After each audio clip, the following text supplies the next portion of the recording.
Hi friends, welcome to GVK study circle.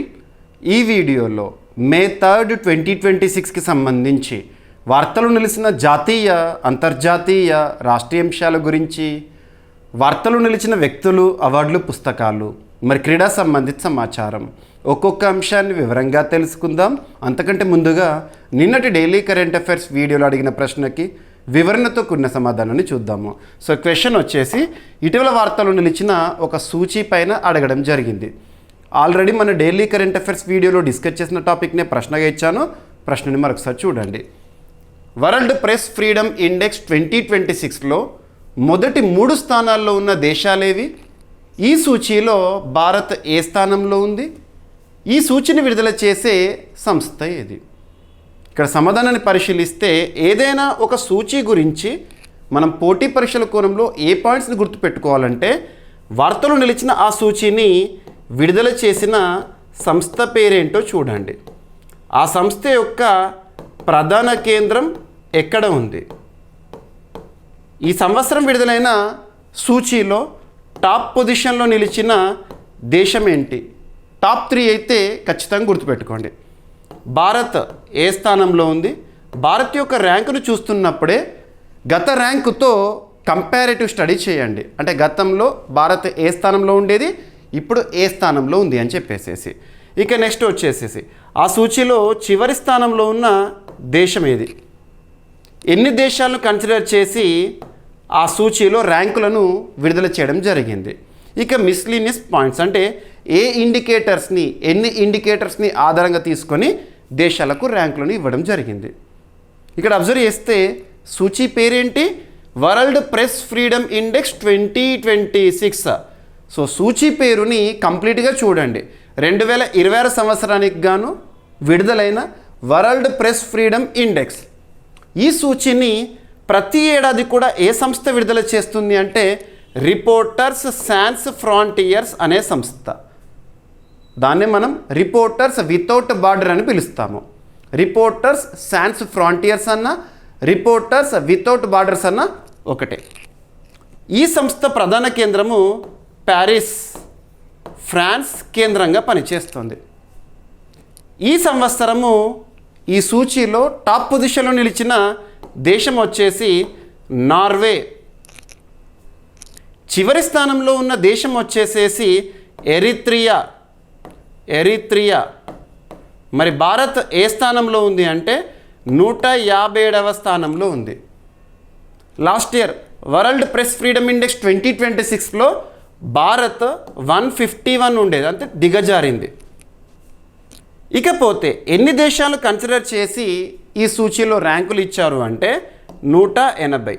సింపుల్గా చూడండి, Norway మొదటి స్థానము, భారత్ 157th పొజిషన్, నెక్స్ట్ 180వ స్థానంలో ఎరిత్రియా. గుర్తుపెట్టుకోండి. ఇక భారత్ యొక్క స్కోర్ వచ్చేసేసి 31.96. భారత్ యొక్క స్కోర్ మాత్రమే గుర్తుంచుకోండి. మరి ఏ ఇండికేటర్స్ని కన్సిడర్ చేసి దేశాలకు ర్యాంకులు ఇచ్చారు అంటే 5 ఇండికేటర్స్ గుర్తుంచుకోండి. Political indicator, economic indicator. Political అంటే రాజకీయ సంబంధిత, ఎకనామిక్ అంటే ఆర్థిక సంబంధిత, legal indicator, social indicator, security indicator. So 5 ఇండికేటర్స్ని ఆధారంగా తీసుకొని ర్యాంకులను ఇవ్వడం జరిగింది ప్రతి దేశానికి కూడా. ఇక టాప్ 3 ఎవరు? Norway, Netherlands, Estonia. లాస్ట్ 3 ఎవరు? Eritrea 180th position, north Korea 179th, China 178. ఇక భారత్ యొక్క ర్యాంకును మరింత లోతైన విశ్లేషణ చేస్తే, పొలిటికల్ ఇండికేటర్లో భారత్ ప్రపంచంలో 160వ స్థానంలో ఉంది అవుట్ ఆఫ్ 180. స్కోర్ వచ్చేసేసి 21.16.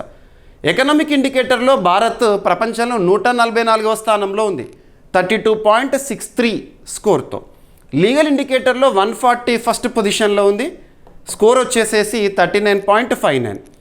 సోషల్ ఇండికేటర్లో 157 ఉంది, స్కోర్ వచ్చేసేసి 33.65. సెక్యూరిటీ ఇండికేటర్లో 158th పొజిషన్లో ఉంది భారత్, స్కోర్ వచ్చేసేసి 32.77. మరి వరల్డ్ ప్రెస్ ఫ్రీడమ్ ఇండెక్స్ని మొట్టమొదటిసారి రిపోర్టర్స్ సాన్స్ ఫ్రాంటియర్స్ అనే సంస్థ ఏ సంవత్సరంలో విడుదల చేసింది అంటే 2002 సంవత్సరంలో. గుర్తుపెట్టుకోండి. సో ఏ పోటీ పరీక్ష అయినా, ఏ స్థాయి పోటీ పరీక్ష అయినా ఈ టాపిక్ నుండి మనం ఖచ్చితంగా ప్రశ్నలను ఎక్స్పెక్ట్ చేసి రాల్సిందే. ఇక్కడ ఇంకొక పాయింట్ని కూడా అడిషన్గా ఇద్దాం. జనరల్ స్టడీస్లో భాగంగా మనం కాన్స్టిట్యూషన్లో భాగంగా పార్ట్ 3 ఫండమెంటల్ రైట్స్లో ఆర్టికల్ 19 క్లాజ్ 1A పత్రికా స్వేచ్ఛకి సంబంధించి లింక్ చేసుకోవచ్చు ఈ టాపిక్లో భాగంగా. ఓకేనా? సో గుర్తుపెట్టుకోండి, ఇది వరల్డ్ ప్రెస్ ఫ్రీడమ్ ఇండెక్స్ 2026కి సంబంధించి పోటీ పరీక్షల కోణంలో గుర్తుంచుకోవాల్సిన పాయింట్స్. ఓకేనా? రైట్. ఎగ్జామినేషన్ పాయింట్ ఆఫ్ వ్యూలో డైరెక్ట్గా అడుగుతారు. సో రిపోర్టర్స్ సాన్స్ ఫ్రాంటియర్స్ లేదా రిపోర్టర్స్ వితౌట్ బార్డర్స్ RSF 1985 ఇయర్లో స్థాపనా సంస్థ, ప్యారిస్ కేంద్రంగా పనిచేస్తోంది. ఓకేనా? రైట్. Article 19 clause 1A. ఓకేనా? వాక్ స్వాతంత్రం అంటాం మనం, భావ ప్రకటన స్వేచ్ఛ హక్కు అంటాము, right to freedom of expression. గుర్తుపెట్టుకోండి. ఓకేనా? ఈ విధంగా చూడండి. ఇక ఈరోజు first topic world press freedom day.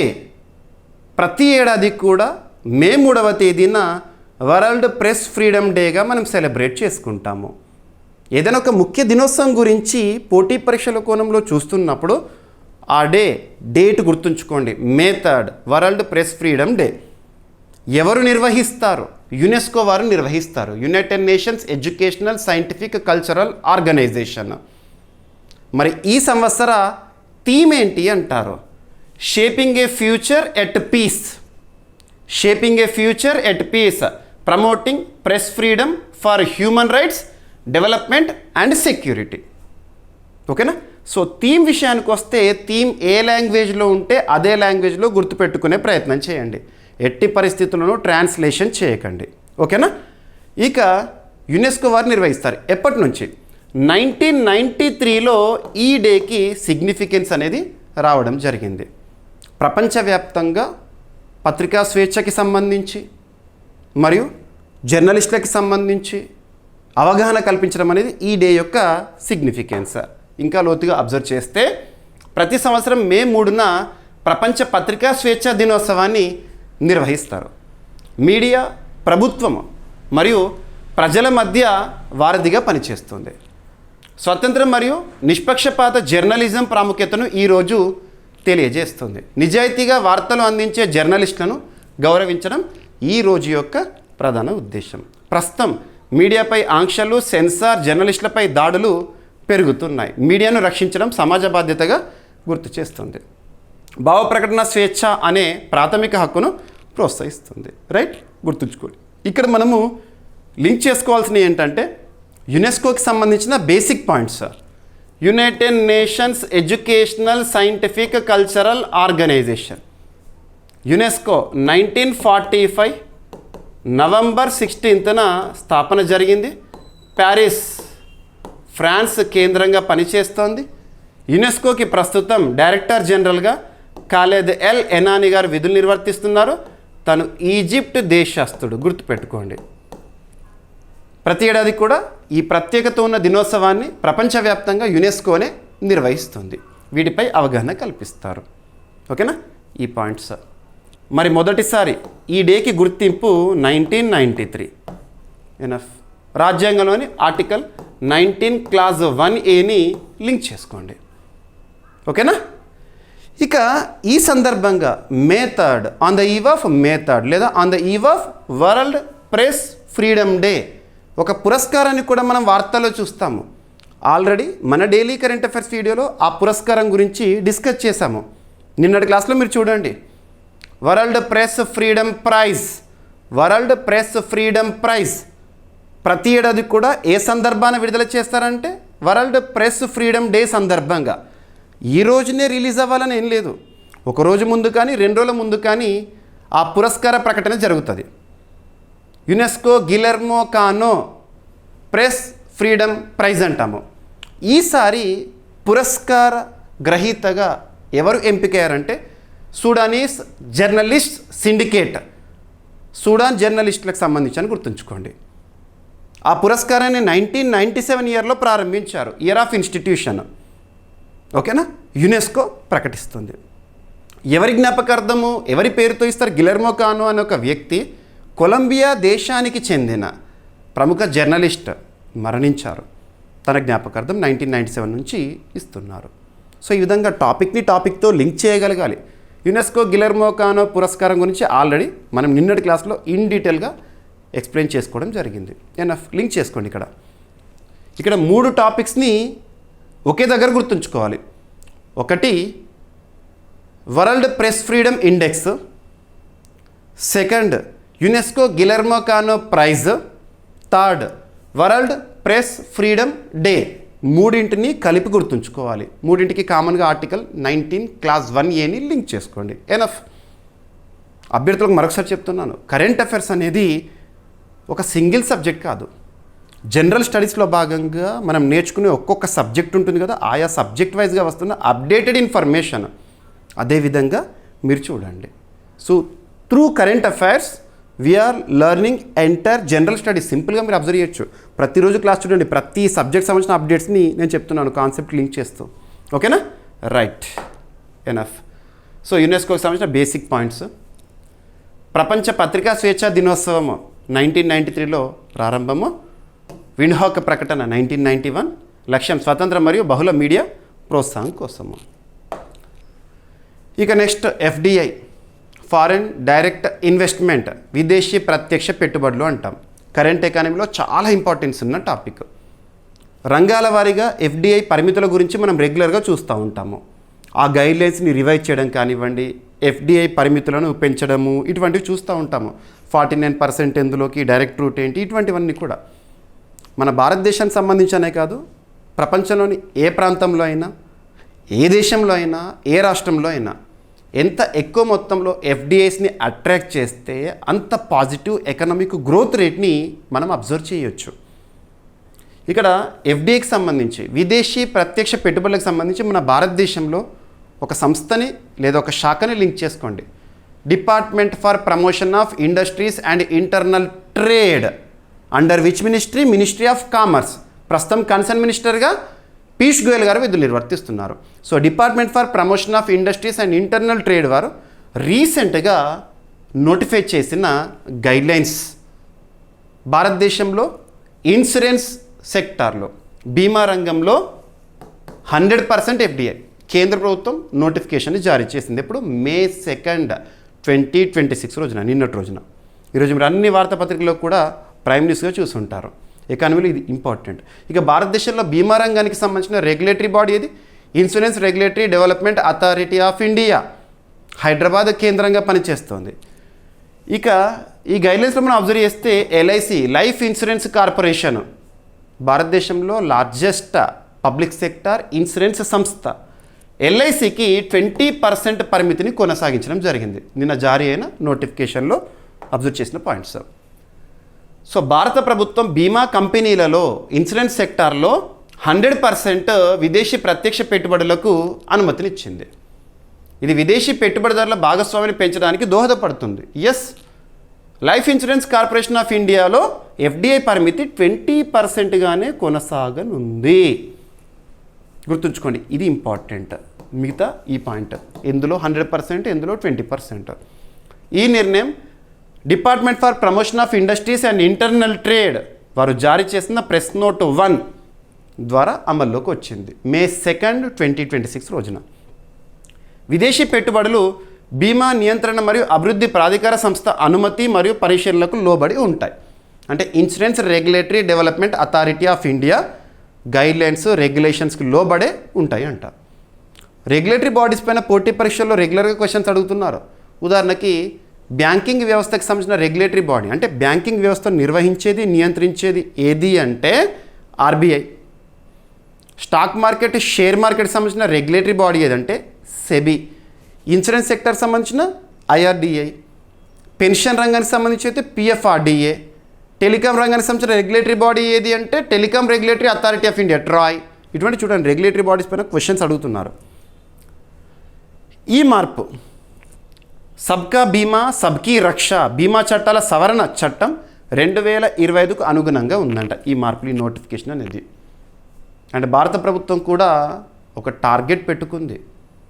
భారతదేశంలో వికసిత భారత నాటికి, వికసిత భారత్ అంటే 2047, అంటే మన భారతదేశానికి స్వాతంత్రం వచ్చి 100 సంవత్సరాల అద్భుత గడియలను చూడబోతున్న సందర్భం ఉంది కదా, ఆ సందర్భం వరకల్లా, అప్పటి వరకల్లా insurance cover for all by 2047, 2047 వరకల్లా అందరికీ కూడా ఇన్సూరెన్స్ కవరేజ్ అనేది ఉండాలి అని చెప్పేసేసి ఈ చట్టంలోని చాలా నిబంధనలు, ఈ చట్టము సబ్కా బీమా సబ్కీ రక్ష బీమా చట్టాల సవరణ చట్టం 2025 చట్టంలోని చాలా నిబంధనలు 2026 ఫిబ్రవరి 5 నుంచి అమల్లోకి వచ్చినాయి. ఈ రీఫార్మ్స్, ఇవన్నీ రీఫార్మ్సే. ఈ రీఫార్మ్స్ పెట్టుబడులు, పోటీ మరియు బీమా వ్యాప్తిని పెంచే లక్ష్యంతో తీసుకువచ్చారంట. Right. So insurance regulatory development authority of India 1999 ఇయర్లో స్థాపన, ప్రధాన కార్యాలయం హైదరాబాద్, బీమా రంగ నియంత్రణ మరియు పర్యవేక్షణకు సంబంధించింది. పరిశ్రమ మరియు అంతర్గత వాణిజ్య ప్రోత్సాహక శాఖ అంటే department for promotion of industries and internal trade 2019లో ఏర్పాటైంది. ఏ మంత్రిత్వ శాఖ? నోడల్ మినిస్ట్రీ అంటే మినిస్ట్రీ ఆఫ్ కామర్స్. ఎఫ్డిఐ విధానాల రూపకల్పనలో ఈ సంస్థ కీలక పాత్ర పోషిస్తుంది. ఈ శాఖ విదేశీ ప్రత్యక్ష పెట్టుబడి, విదేశీ సంస్థలు దేశీయ కంపెనీల్లో పెట్టుబడులు పెట్టడము, ఎఫ్డిఐస్. ఆటోమేటిక్ రూట్ అంటే ప్రభుత్వ అనుమతి అవసరం లేకుండానే డైరెక్ట్గా పెట్టుబడి పెట్టే అవకాశము. ఓకేనా? ఇక next geography, environment and disaster మేనేజ్మెంట్లో భాగంగా అర్థం చేసుకోవాల్సిన ఒక టాపిక్ అండ్ ప్లేసెస్ ఇన్ న్యూస్లో కూడా చాలా ఇంపార్టెన్స్ ఉన్న టాపిక్. ఇటీవల ఏదైనా ఒక ప్రాంతం విపత్తు సంబంధిత అంశంతో వార్తలు నిలిచిన లేదా వివాదాస్పదమై వార్తలు నిలిచిన దానికి సంబంధించి మనం పోటీ ప్రశ్నలు కొన్ని గుర్తుంచుకోవాలి. ఆ ప్రాంతం ఎక్కడ ఉంది, ఎందుకు వార్తల్లోకి వచ్చింది. ఇటీవల కాలంలో ప్రపంచంలోని చాలా సముద్రాల వార్తల్లో ఉన్నాయి. నల్ల సముద్రం గురించి చూసాము, సరిహద్దును పంచుకుంటున్న దేశాల గురించి చూసాము, ఎర్ర సముద్రం గురించి చూసాము, బాబెల్ మ్యాండబ్ గురించి చూసాము, స్ట్రేట్ ఆఫ్ హార్మస్ గురించి చూసాము, ఫెష్మ్ ఐలాండ్, ఖెర్గ్ ఐలాండ్, దెవాన్ ఐలాండ్, ఇలా చెప్పుకుంటూ పోతే చాలా, డిగో గార్షియా, ఇటువంటివి. ఇక్కడ తరచూ బద్దలవుతూ చుట్టుపక్కల ప్రాంతాలకి సమస్యాత్మకంగా మారి వార్తలు నిలిచిన ఒక అగ్నిపర్వతం ఇటీవల తరచూ వార్తల్లోకి వస్తుంది. అగ్నిపర్వతం పేరేంటి, ఎక్కడ ఉంది? పసిఫిక్ రింగ్ ఆఫ్ ఫైర్లో ఉంది.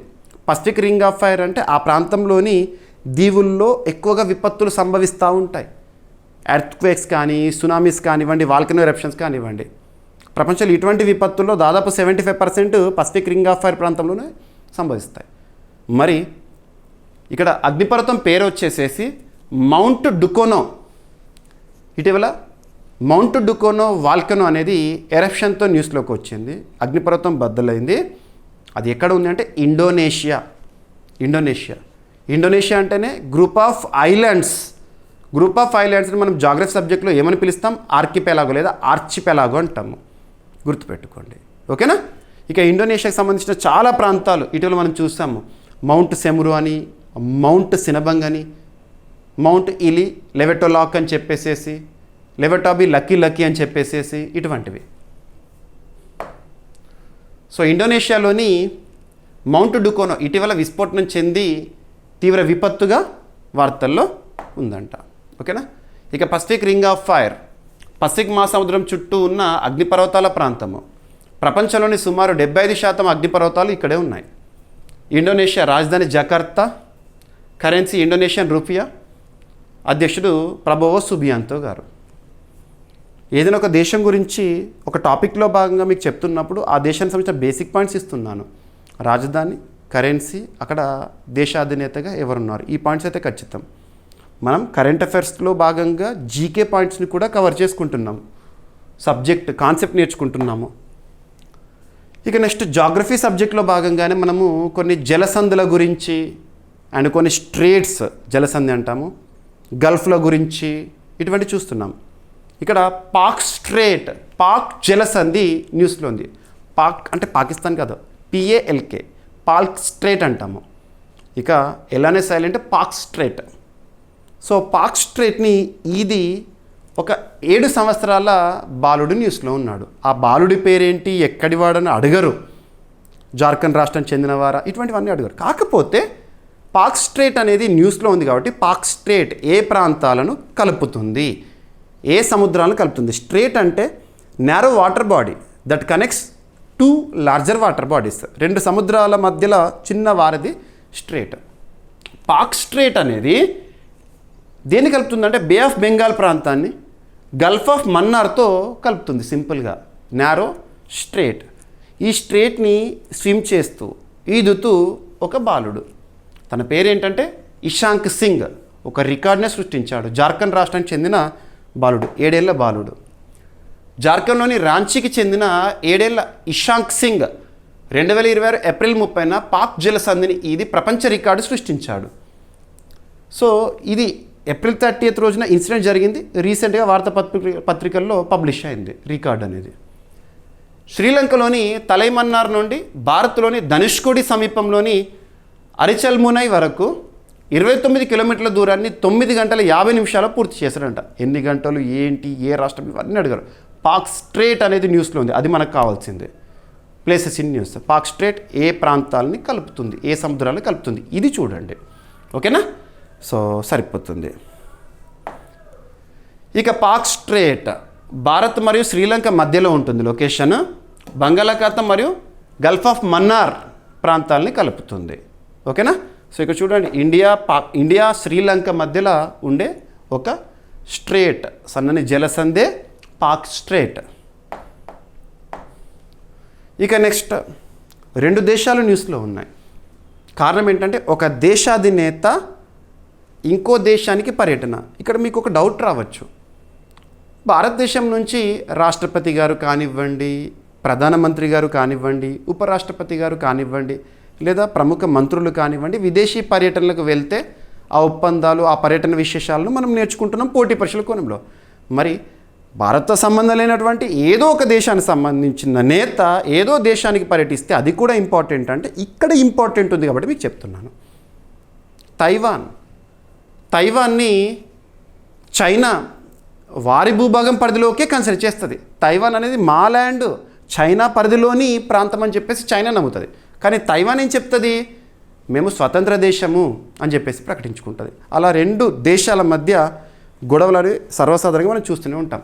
తైవాన్ పేరు వినగానే ప్రపంచంలో ఏం గుర్తొస్తుందంటే సెమీకండక్టర్ రంగంలో మోనోపలిగా ఉండే అటువంటి తైవాన్ అధ్యక్షుడు లాయ్ చింగ్టే ఎస్వాతిని దేశ పర్యటన అని చెప్పేసేసి. ఎస్వాతిని దేశం ఎక్కడ అంటే ఆఫ్రికా ఖండంలోని ఒక దేశం. మరి ఎందుకు ఇక్కడ ప్రాముఖ్యత ఏం సంతరించుకుంది ఈ టాపిక్లో భాగంగా అంటే, సో తైవాన్ ఈ దేశ అధినేత ఎక్కడికి పర్యటన, ఎస్వాతినికి వెళ్ళడము. ఎస్వాతిని యొక్క ప్రత్యేకత ఏంటంటే ఆఫ్రికా ఖండంలోనే మొట్టమొదటి దేశము తైవాన్ని ఒక స్వతంత్ర దేశంగా గుర్తించడం. అలా ఎస్వాతినికి తైవాన్ ఇంపార్టెన్స్ ఇస్తుంది. మమ్మల్ని గుర్తించే వాళ్ళను మేము గుర్తిస్తామనే ఒక సిద్ధాంతము. మనం కూడా చూడండి, గుర్తింపు ఎవరికైనా కావాల్సిందే. సో తైవాన్కి గుర్తింపు అనేది ప్రపంచం నుండి తైవాన్ కోరుకుంటుంది. అలా ఆఫ్రికా ఖండంలో ఎస్వాతిని తైవాన్ అనేది స్వతంత్ర దేశము అని చెప్పేసి గుర్తించిన వాటిలో మొదటి వరుసలో ఉంటుంది. అలా పర్యటన. ఇక్కడ ఎవరు పర్యటించారంటే లాయ్ చింగ్టే. ఓకేనా? తైవాన్ అధ్యక్షుడు లాయ్ చింగ్టే ఆఫ్రికాలో తైవాన్ గుర్తించిన ఏకైక దేశమైన ఎస్వాతిని సందర్శించారు. సీషెల్స్, మారిషస్, మడగాస్కర్ దేశాలు విమాన అనుమతులు నిరాకరించడంతో ఈ పర్యటన వాయిదా పడింది. ఈ నిరాకరణకు చైనా ఒత్తిడి కారణమని తైవాన్ ఆరోపించింది. ఎలా పోతావు పో ఎస్వాతినికి అని చెప్పేసి చైనా ఛాలెంజ్ చేసింది. ఎస్వాతిని తైవాన్కు ఆఫ్రికాలో ఏకైక దౌత్య మిత్ర దేశం అంట. సో ఇక్కడ ఈ ప్రాంతంలో ఉంటుంది తైవాన్. రైట్, గుర్తుపెట్టుకోండి. ఓకేనా? ఈ పర్యటన చైనా తైవాన్ మధ్య దౌత్య ఉద్రిక్తలను సూచిస్తుంది. ఇక ఏదైనా ఒక దేశం గురించి చూస్తున్నప్పుడు బేసిక్ పాయింట్స్ కదా. రాజధాని Taipei, currency new Taiwan dollar, అధ్యక్షుడు వచ్చేసి లాయ్ చింగ్టే. ఇక ఎస్వాటిని ఆఫ్రికా ఖండంలో, ఆఫ్రికాలో తూర్పు వైపున ఉండే ఒక దేశము. బాబానే, లోబాంబా అనేవి రాజధానులు, 2 రాజధానులు. సో బాబానే లేదా లోబాంబా. కరెన్సీ వచ్చేసి లిలాంగేని. ఇక చైనా తైవాన్ అంశము, 1 చైనా పాలసీకి చైనా కట్టుబడి ఉంటుంది. తైవాన్ గుర్తించిన దేశాలు పరిమితంగానే ఉన్నాయి ఇంకా ప్రపంచంలో. సెమీకండక్టర్ రంగం అంటేనే తైవాన్ గుర్తొస్తుంది. ఇక నెక్స్ట్ సైన్స్ అండ్ టెక్నాలజీలో భాగంగా ఒక పరిశోధన న్యూస్లో ఉంది. సిఎస్ఆర్ పరిధిలోని సిసిఎంబి శాస్త్రవేత్తలు చేసిన పరిశోధన. మనం సైన్స్ అండ్ టెక్నాలజీలో భాగంగా చాలా టాపిక్స్ని చూస్తున్నాం, చాలా పరిశోధనల గురించి చూస్తున్నాం. అభ్యర్థులకు మరొకసారి చెప్తున్నాను, ఏదైనా ఒక టాపిక్ సైన్స్ అండ్ టెక్నాలజీ రిలేటెడ్గా పరిశోధనకు సంబంధించి న్యూస్లో ఉంది అంటే ఏ పరిశోధకులు, ఏ పరిశోధన, ఆ పరిశోధన యొక్క ప్రత్యేకత ఏంటి. Enough we're aspirants. ఒక ఆస్పిరెంట్ ఎలా ఉండాలంటే something of everything should be known. ఆ సంథింగ్ అనేది పోటీ పరీక్షల కోణంలో 100% యూజ్ అవ్వాలి. అదేవిధంగా మీకు చెప్తున్నాను, science and technology related topics కానివ్వండి, ఎకానమీకి సంబంధించి కానివ్వండి, ప్రతి సబ్జెక్ట్ సంబంధించిన అప్డేట్స్. ఇక్కడ అబ్జర్వ్ చేస్తే CSR council of scientific and industrial research New Delhi కేంద్రంగా పనిచేస్తోంది. 1942లో స్థాపన. ఆ సంస్థకి డైరెక్టర్ జనరల్గా నల్లతంబి కలైసెల్వి గారు విధులు నిర్వర్తిస్తున్నారు. ప్రత్యేకత సిఎస్ఆర్ చరిత్రలో మొట్టమొదటి మహిళా డైరెక్టర్ జనరల్. సిఎస్ఆర్ పరిధిలో కొన్ని ల్యాబొరేటరీస్ ఉంటాయి. అందులో హైదరాబాద్ కేంద్రంగా పనిచేస్తున్న CCMB centre for cellular and molecular biology శాస్త్రవేత్తలు రీసెంట్గా చేసిన పరిశోధన ఏంటంటే పిండ అభివృద్ధిలో ఆర్ఏపిజిఎఫ్ జన్యువు కీలక పాత్ర పోషిస్తుందని చెప్పారు. సింగిల్ లైన్లో గుర్తుంచుకోండి, enough. Centre for cellular and molecular biology శాస్త్రవేత్తలు ర్యాబ్జెఫ్1 జన్యువు పిండ అభివృద్ధిలో కీలక పాత్రను గుర్తించారు. ఈ జన్యువు కణాల కదలిక మరియు పెరుగుదలను నియంత్రిస్తుంది. మానవులకు సమాన జన్యు లక్షణాలు ఉన్న జీబ్రా చేపలపై ప్రయోగాలు నిర్వహించారు. ర్యాబ్జెఫ్1A, ర్యాబ్జెఫ్1B అనే 2 రకాల జన్యువులను పరిశీలించారు. ర్యాబ్జెఫ్1B తొలగించగా లోపాలు కనిపించినాయి అంట. ఇదంతా అడగరు ఎగ్జామినేషన్లో. ఆ పరిశోధన ప్రిన్సిపల్ ఏంటి, ప్రొసీజర్ ఏంటి, స్టెప్ బై స్టెప్ మనకు అవసరం లేదు. జస్ట్ ఈ 2 లైన్స్ గుర్తుపెట్టుకోండి, ఎనఫ్. ఓకేనా? So centre for cellular and molecular biology 1977 ఇయర్లో స్థాపన. హైదరాబాద్ కేంద్రం పనిచేస్తోంది. సిఎస్ఆర్ పరిధిలోని సంస్థ. జన్యుశాస్త్రం, జీవ విజ్ఞానం పరిశోధనలు జరుగుతాయి. ఇక నెక్స్ట్ ర్యాంకింగ్స్. వార్తలు నిలిచిన నివేదికలపైన, సూచీలపైన, ర్యాంకింగ్స్ పైన పోటీ పరీక్షల్లో రెగ్యులర్గా క్వశ్చన్స్ అడుగుతున్నారు. ద ఆసియా యూనివర్సిటీ ర్యాంకింగ్స్ 2026 న్యూస్లో ఉంది. ఇందులో టాప్ పొజిషన్లో ఏ యూనివర్సిటీ ఉంది, భారతదేశానికి సంబంధించి ఏ విద్యా సంస్థ లేదా ఏ యూనివర్సిటీ భారతదేశం నుండి టాప్లో ఉంది, ప్రపంచంలో ఆ యూనివర్సిటీ ఏ ర్యాంక్లో ఉంది, విడుదల చేసే సంస్థ ఏంటి. ఎనఫ్. టైమ్స్ హైయర్ ఎడ్యుకేషన్ సంస్థ THE.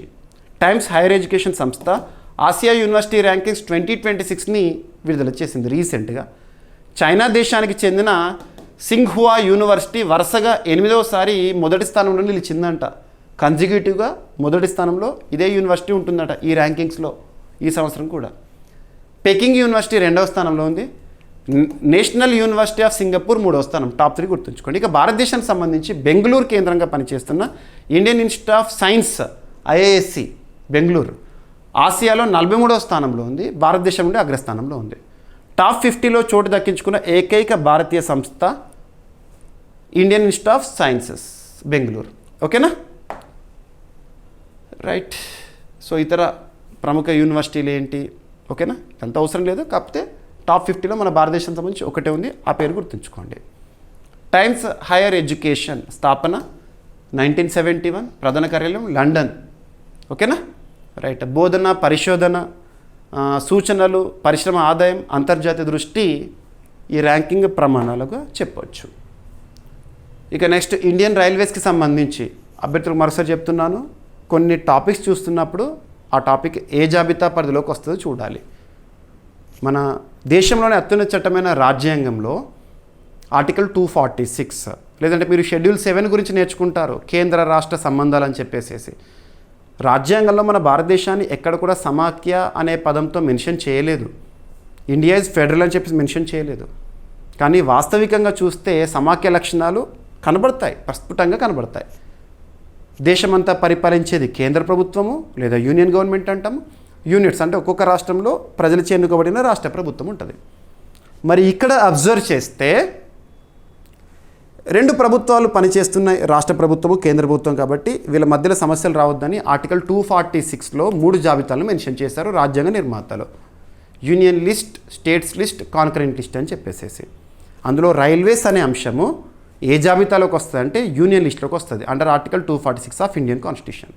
ప్రస్తుతం రైల్వే శాఖ మంత్రిగా అశ్విని కుమార్ వైష్ణవ్ గారు పనిచేస్తున్నారు. ఇక్కడ తెలంగాణలో ఇండియన్ రైల్వేస్ వారు ఏ అసిస్టెంట్స్ని ప్రారంభించడం జరిగింది. ఏ అసిస్టెంట్స్ అవేంటంటే బోలు మినీ అండ్ బోలు మ్యాక్స్ తెలంగాణ స్టేషన్ రైల్వే స్టేషన్లో ప్రారంభించారు. ఇండియన్ రైల్వేస్ వారు ఇంట్రడ్యూస్ చేసిన ఏ అసిస్టెంట్స్ ప్రయాణికులకు కావాల్సిన సందేహాలు కానివ్వండి, ఏదైనా వివరాలు కానివ్వండి అందించడంలో ఆర్టిఫిషియల్ ఇంటెలిజెన్స్ ఎనేబుల్డ్ ఈ అసిస్టెంట్స్ పనిచేస్తాయి. పేరు గుర్తుంచుకోండి, బోలు మినీ, బోలు మ్యాక్స్. ఓకేనా? భారత రైల్వే తెలంగాణలో ప్రయాణికుల సౌలభ్యం కోసము బోలు మినీ మరియు బోలు మ్యాక్స్ అనే ఏఐ ఆధారిత సహాయకులను ప్రారంభించింది. బోలు మినీ మల్కాజ్గిరి రైల్వే స్టేషన్లో అమలు చేసిన తెలుగు వాయిస్ సహాయకుడు అంట, తెలుగు వాయిస్ అసిస్టెంట్స్. బోలు మ్యాక్స్ కాచిగూడ రైల్వే స్టేషన్లో ఏర్పాటు చేసిన బహుభాషా స్మార్ట్ కియోస్క్ అంటే మల్టీ లాంగ్వేజెస్లో సేవలు అందిస్తుంది. ఇవి వాయిస్ మరియు టచ్ స్క్రీన్ ద్వారా రియల్ టైం రైలు మరియు స్టేషన్ సమాచారాన్ని అందిస్తాయి. బహుభాషా మద్దతుతో వివిధ ప్రాంతాల ప్రయాణికులకు ఉపయోగపడుతుంది. ఓకేనా? ఈ చర్య ప్రయాణికుల సౌలభ్యాన్ని పెంచి మానవ సహాయం అవసరాన్ని తగ్గించి సేవల సామర్థ్యాన్ని మెరుగుపరుస్తుంది. సో ఇండియన్ రైల్వేస్ 1853 ఇయర్లో స్థాపన. గడిచిన నెల ఏప్రిల్ మంత్లో మనం చూసాము మొట్టమొదటి రైలు ప్రయాణము ఎన్నేళ్ళు సాధించింది అని చెప్పేసి. సో ప్రధాన కార్యాలయం వచ్చేసి న్యూఢిల్లీ, సముద్ర మంత్రిత్వ శాఖ, రైల్వే మంత్రిత్వ శాఖ. ఓకేనా? సో నెక్స్ట్ టాపిక్ వచ్చేసి పర్సన్స్ ఇన్ న్యూస్. ఇటీవల నేషనల్ కంపెనీ లా ట్రిబ్యునల్కి నూతన అధ్యక్షుడి నియామకం జరిగింది. అపాయింట్మెంట్స్ కమిటీ ఆఫ్ క్యాబినెట్ వారు ఈ నియామకాన్ని పూర్తి చేశారు. నేషనల్ కంపెనీ లా ట్రిబ్యునల్ దేనికోసం ఉద్దేశించబడింది అంటే కామన్గా కార్పొరేట్ సంస్థల్లో వివాదాలు ఇటువంటివి ఉంటాయి కదా, వాటిని పరిష్కరించడానికి. ఇక ట్రిబ్యునల్ అంటే ఏంటి, కోర్ట్ అంటే ఏంటి, ఇటువంటి వాటి గురించి మనం రెగ్యులర్గా చూస్తున్నాము. ఆ డిఫరెన్స్ ఏంటో కూడా మీకు చాలాసార్లు ఎక్స్ప్లెనేషన్ ఇచ్చాను. నేషనల్ కంపెనీ లా ట్రిబ్యునల్కి నూతన అధ్యక్షుడిగా జస్టిస్ అనుపిందర్ సింగ్ గ్రేవాల్ గారిని నియమించడం జరిగింది. Appointments committee of cabinet. Appointments committee of క్యాబినెట్కి ఎక్స్ అఫిషియో హెడ్గా ఎవరుంటారు? ప్రైమ్ మినిస్టర్ ఆఫ్ ఇండియా గారు. ఇటువంటి కీలక సంస్థలకు నియామక బాధ్యతలను ఆ సంస్థలే పూర్తి చేస్తుంది. Appointments committee of cabinet. Justice Anupinder Singh గ్రేవాల్ని నేషనల్ కంపెనీ లా ట్రిబ్యునల్ అధ్యక్షుడిగా 2026 ఏప్రిల్లో నియమించారు. ఈ నియామకానికి క్యాబినెట్ నియామకాల కమిటీ ఆమోదం తెలిపింది. పదవీకాలం, ఈ గ్రేవాల్ గారి పదవీకాలం ఎంత ఉంటుందంటే 5 సంవత్సరాలు లేదా 67 ఏళ్ళ వయసు వరకు. అంటే నేషనల్ కంపెనీ లా ట్రిబ్యునల్ అధ్యక్ష బాధ్యతలు 5 ఏళ్ళు వర్తిస్తుంది.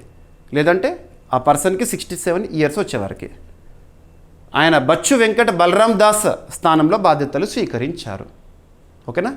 సో ఏదైనా ఒక నియామకం గురించి చూస్తున్నప్పుడు ఎవరి స్థానంలో ఎవరు బాధ్యతలను స్వీకరించబోతున్నారు, ఈ పాయింట్ ఇంపార్టెంట్. సో వెళ్ళిపోయిన వారు వీరు, వచ్చిన వారు వీరు.